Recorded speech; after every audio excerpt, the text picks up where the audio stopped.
प्यारे बच्चों, एलपीएस की ऑनलाइन क्लासों में आपका हार्दिक स्वागत है।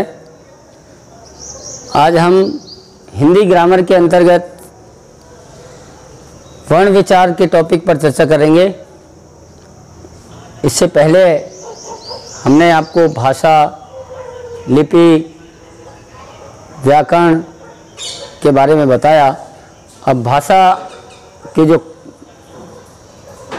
व्याकरण के आधार पर जो अध्ययन होते हैं उसमें आज का हमारा टॉपिक है वर्ण विचार। देखिए, किसी भी भाषा के ध्वनि संकेत होते हैं और ध्वनि संकेतों को स्थायित्व प्रदान करने के लिए उनके कुछ चिन्ह निर्धारित किए गए हैं। उन ध्वनि चिन्हों को वर्ण कहा जाता है। उन ध्वनि चिन्हों को वर्ण कहा जाता है। वर्ण सभी भाषा को स्थायित्व प्रदान करते हैं, भाषा बनाते हैं। तो इस आधार पर वर्ण की जो डेफिनेशन है, वर्ण की जो परिभाषा है, वो है ध्वनि की वह छोटी से छोटी इकाई। ध्वनि, आवाज, ध्वनि की वह छोटी से छोटी इकाई जिसके खंड नहीं किए जाते, जिसके टुकड़े नहीं किए जाते या खंड नहीं किए जाते, वर्ण या अक्षर कहलाते हैं। वर्ण या क्या कहलाते हैं? अक्षर कहलाते हैं। देखिए, अक्षर शब्द की जो रचना है उसके आधार पर डेफिनेशन स्पष्ट होती है। मूलतः इसमें क्षर शब्द है जिसका अर्थ होता है क्षरण होना, नष्ट होना, बदलाव होना, और उपसर्ग लगने के बाद इसका अर्थ हो जाता है कि जिसमें बदलाव न हो, जिसमें परिवर्तन न हो, जिसके खंड नहीं किए जा सकते। तो ध्वनि की वह छोटी से छोटी इकाई जिसके खंड नहीं किए जा सकते उसे वर्ण या अक्षर कहते हैं।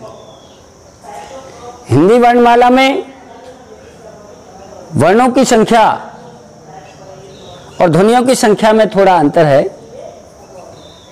डेफिनेशन के आधार पर जो वर्णों की संख्या है वो 44 होती है।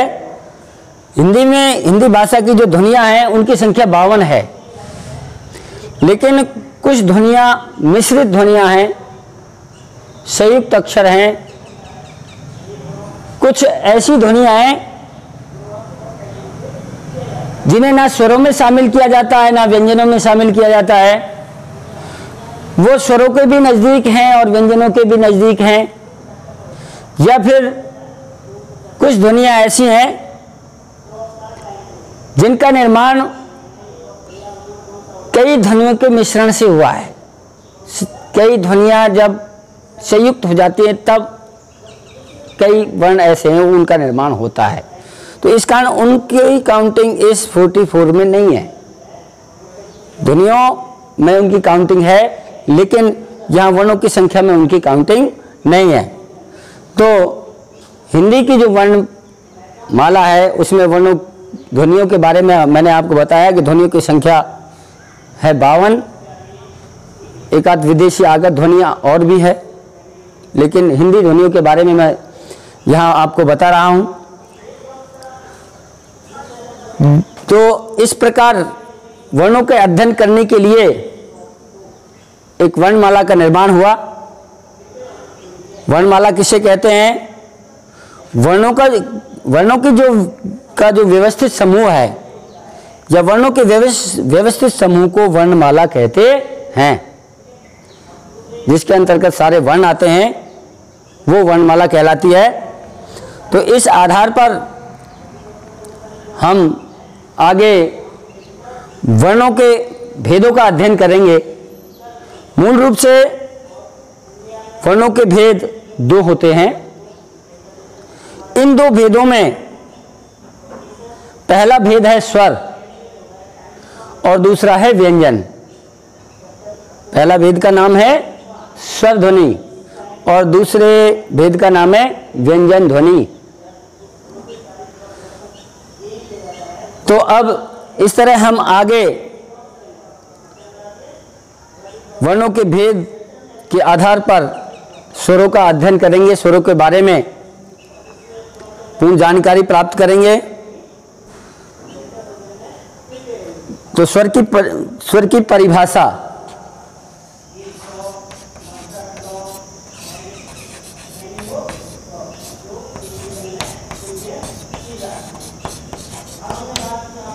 स्वर की परिभाषा डिफाइन। देखिए, स्वर की परिभाषा के अंतर्गत उसी ध्वनि के आधार पर इसकी परिभाषा का निर्माण हुआ है कि वे वर्ण जिन्हें बिना किसी अवरोध के स्वतंत्रता पूर्वक बोला जाता है, वे वर्ण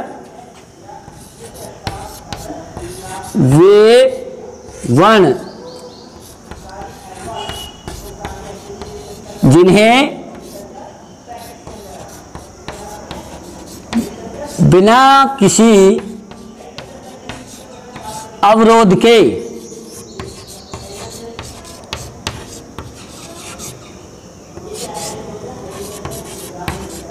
स्वतंत्रता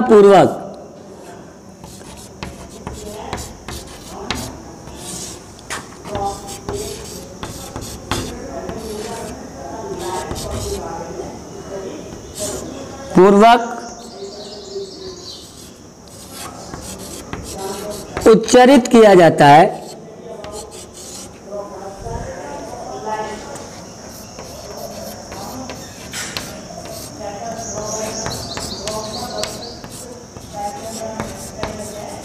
स्वर कहलाते हैं।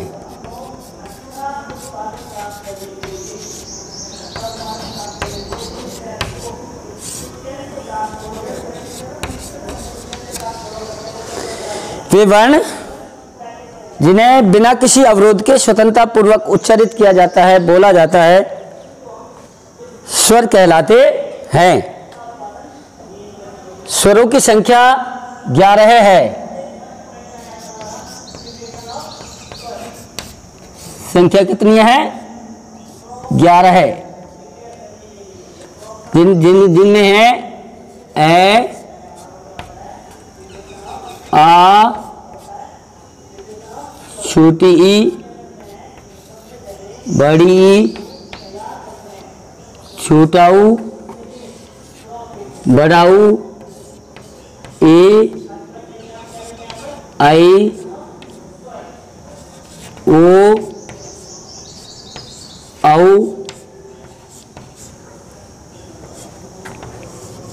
और ऋषि।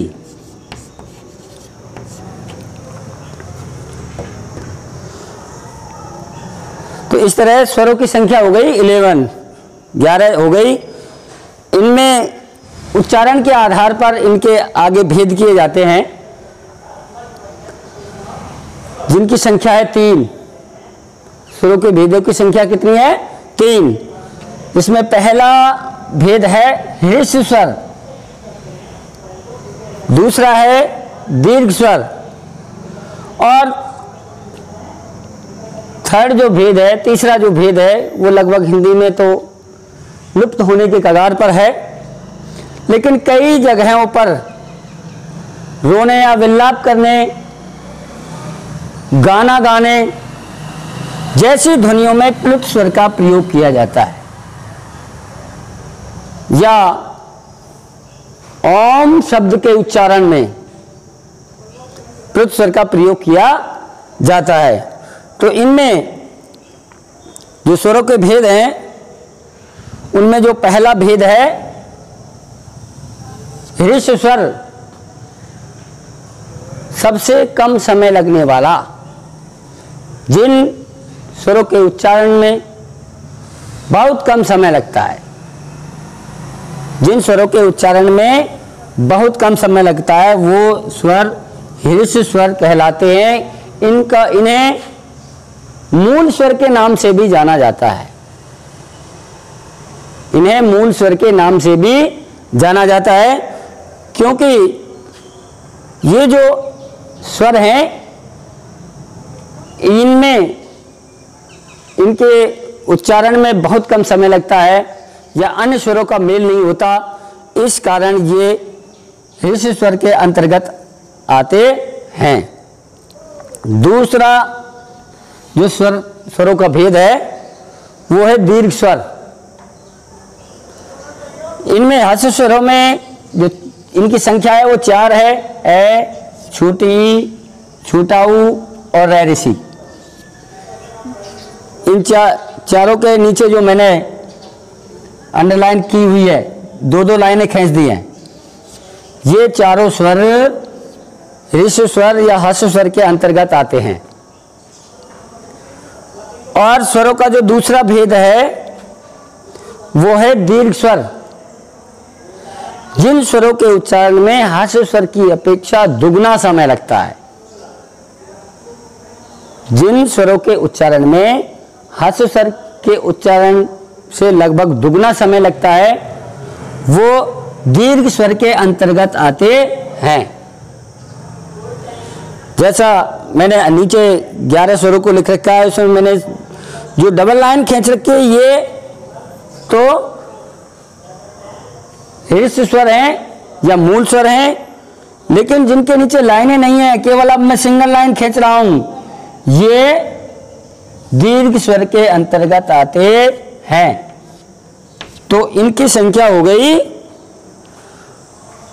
7। इनकी संख्या हो गई 7। प्लुत स्वर के बारे में मैंने आपको बताया कि इसका प्रयोग अधिकतर संस्कृत में होता है, लेकिन तेज ध्वनियों के उच्चारण के लिए, लंबी लय या गाने की लय को बनाने के लिए कहीं कहीं प्लुत स्वर का भी प्रयोग किया जाता है। जैसे ओम शब्द के उच्चारण में इस स्वर का प्रयोग किया जाता है। मूल रूप से आपको जो बताया ऋषि स्वर और दीर्घ स्वर, इनकी संख्या 11 है, और जो 12वां जो स्वर है वो प्लुत स्वर है। उसमें आवाज की शक्ति बढ़ाने का एक माध्यम का नाम है। ये मानो कि ये आवाज की शक्ति को बढ़ा देता है, आवाज की उसको लंबा कर देता है।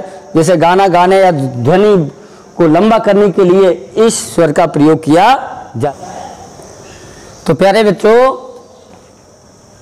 आपने अभी स्वरों के बारे में गहन अध्ययन किया। अब वर्ण विचार के अंतर्गत स्वरों के बाद नंबर आता है व्यंजन का। स्वरों की संख्या आपको 11 बताई। 12वां जो स्वर था प्लुत स्वर, उसके बारे में भी बताया। व्यंजन वे वर्ण होते हैं जिनका उच्चारण स्वर के सहयोग से किया जाता है। ये बिना स्वर के सहयोग के नहीं बोले जा सकते। व्यंजन की जो परिभाषा है, जिन वर्णों का उच्चारण स्वर के सहयोग से किया जाता है, व्यंजन कहलाते हैं। व्यंजनों की संख्या 33, जिसके अंतर्गत संयुक्त वर्णों को शामिल नहीं किया गया है।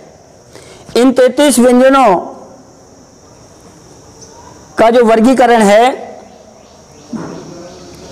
या जो भेद हैं वो 3 आधार पर किए जाते हैं। नंबर पहला, स्पर्श व्यंजन। जिन व्यंजनों को उच्चारण करते समय हवा मुख के विभिन्न अंगों को स्पर्श करते हुए निकलती है, स्पर्श व्यंजन कहलाते हैं। जिन व्यंजनों को उच्चारण करते समय हवा मुख के विभिन्न अंगों का स्पर्श करते हुए निकलती है, उन्हें स्पर्श व्यंजन कहते हैं। इनकी संख्या 25 है। इनकी संख्या है 25। कै, चै, तै, तै, पै वर्ग। कै वर्ग के 5 वर्ण, चै वर्ग के 5 वर्ण, तै वर्ग के 5 वर्ण, तै वर्ग के और प वर्ग के 5 वर्ण। इस तरह से ये इनकी जो टोटल संख्या हो गई 25। व्यंजनों का जो दूसरा भेद है वो अंतस्थ व्यंजन, जिन्हें स्वरों के समीप का व्यंजन भी कहा जाता है।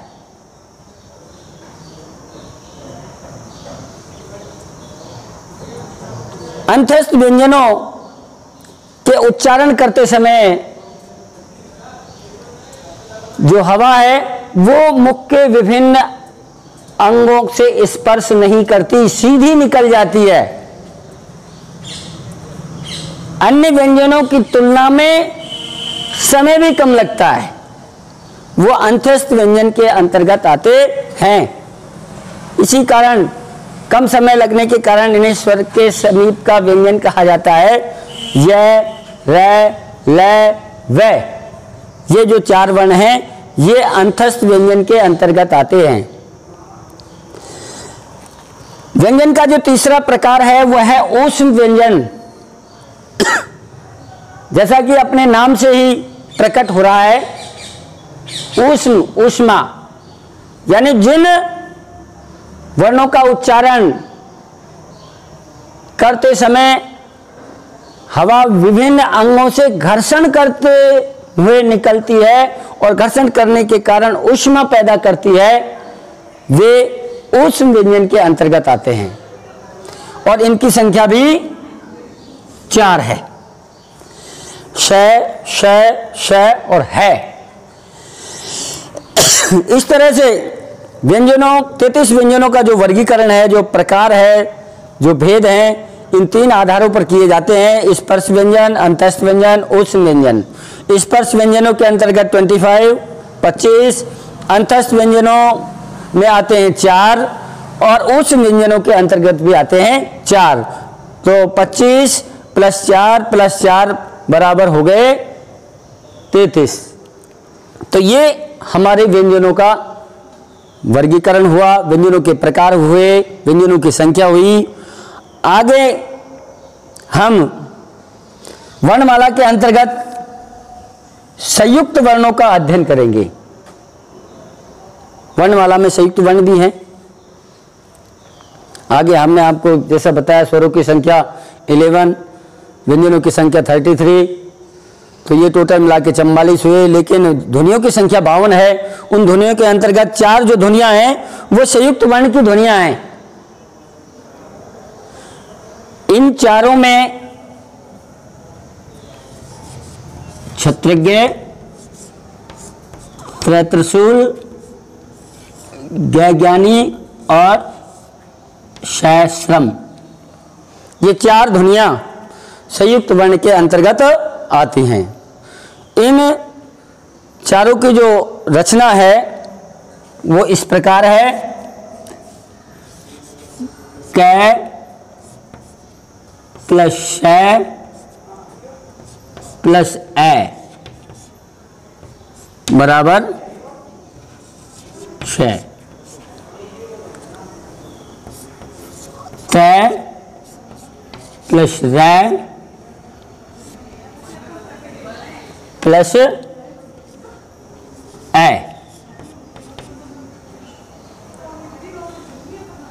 बराबर 3। नंबर 3 जय प्लस अण प्लस ए बराबर हो गया जय। और नंबर लास्ट है ये शैश्रम। इसमें शै प्लस रै प्लस ए बराबर शरय। इस प्रकार इनकी रचना हुई है। इस रचना के अंतर्गत देखिए एक ही वर्ण में 3 वर्णों का समावेश है। ऐसा भी हो सकता है यदि यहाँ ए हटाया जाए तो इस पर से हलंत हट जाएगा। इसमें कै आधा है, शै पूरा है। शै को भी यदि मूल व्यंजन के अंतर्गत लाया जाता है तो इसमें हलंत लगाकर ए अलग कर दिया जाता है। कई जगह ऐसा भी वो मिलता है कि उसमें व को हटा दिया जाता है और ए को हटा दिया जाता है, तब ये इस तरह समझा दिया जाता है। लेकिन मूलतः 3 वर्ण हैं। यदि मूल व्यंजन के रूप में हम उसे प्रकट करेंगे तो हलंत लगाकर और ए अलग लिखना पड़ेगा।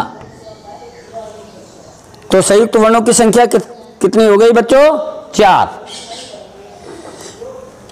आगे 2 ध्वनियां अयोग्यवाह हैं। अयोग्यवाह का अर्थ होता है कि साथ रहने पर भी जिसे गिना नहीं जा सके।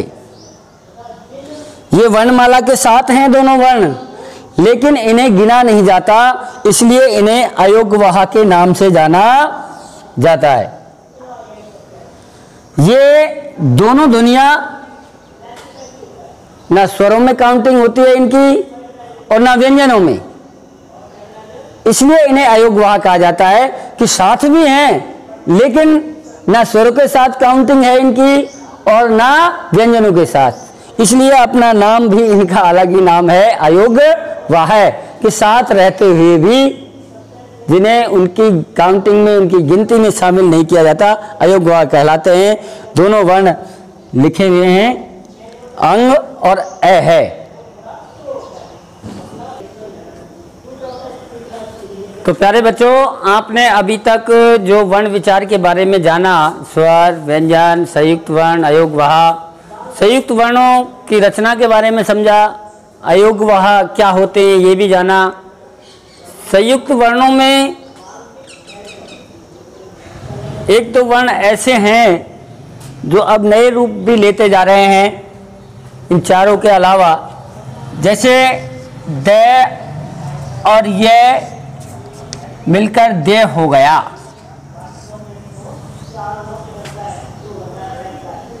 तो इस तरह से कुछ वर्णों की रचनाएं बदल रही हैं। आगे हम वर्ण विचार के अंतर्गत मैंने अयोग्यवाह में जिन 2 उनकी चर्चा की थी, 2 वर्णों की चर्चा की थी, उनमें उनके नाम थे अनुस्वार और अनुनासिक।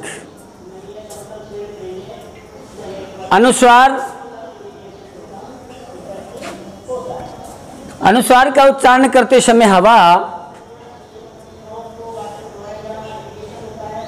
केवल नाक से निकलती है। जब भी हम अनुस्वार वर्ण का उच्चारण करते हैं तो उसकी हवा केवल नाक से निकलती है और इसे बिंदु से प्रकट किया जाता है। किससे प्रकट किया जाता है? बिंदु से। चंद्र बिंदु नहीं, बिंदु, केवल बिंदु से प्रकट किया जाता है। और अनुस्वार के बारे में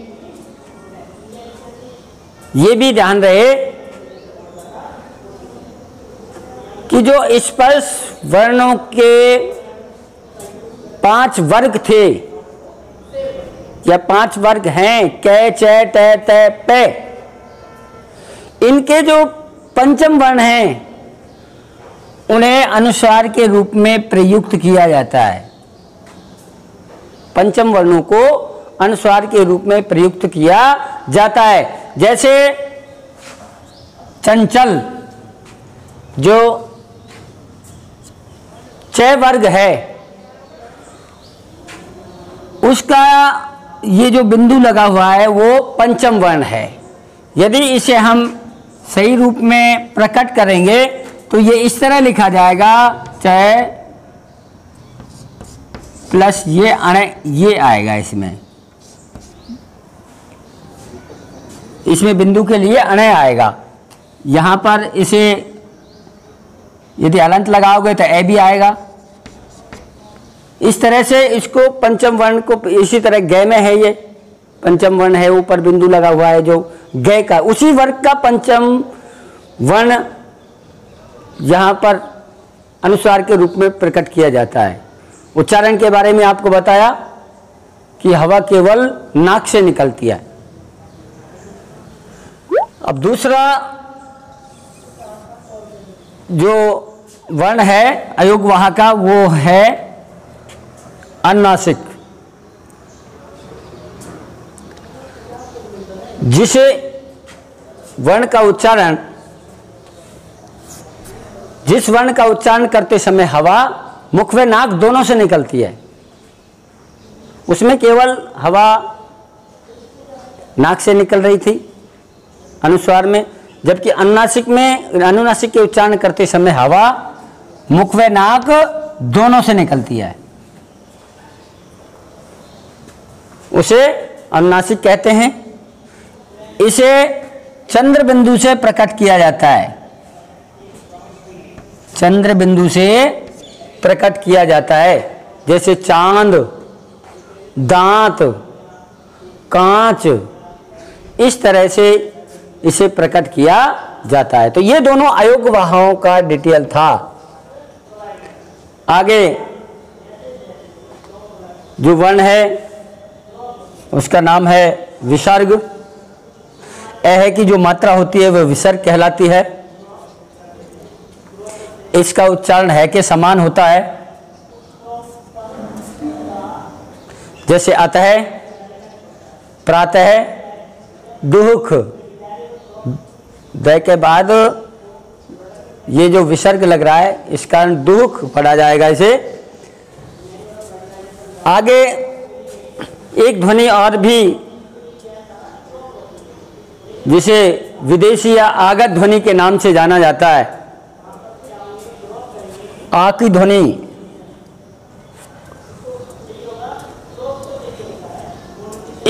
इसे आगत ध्वनि या विदेशी ध्वनि भी कहते हैं। यह आ और ओ की बीच की स्थिति वाली ध्वनि है। आ से थोड़ी बड़ी है लेकिन ओ से छोटी है, इस कारण इसे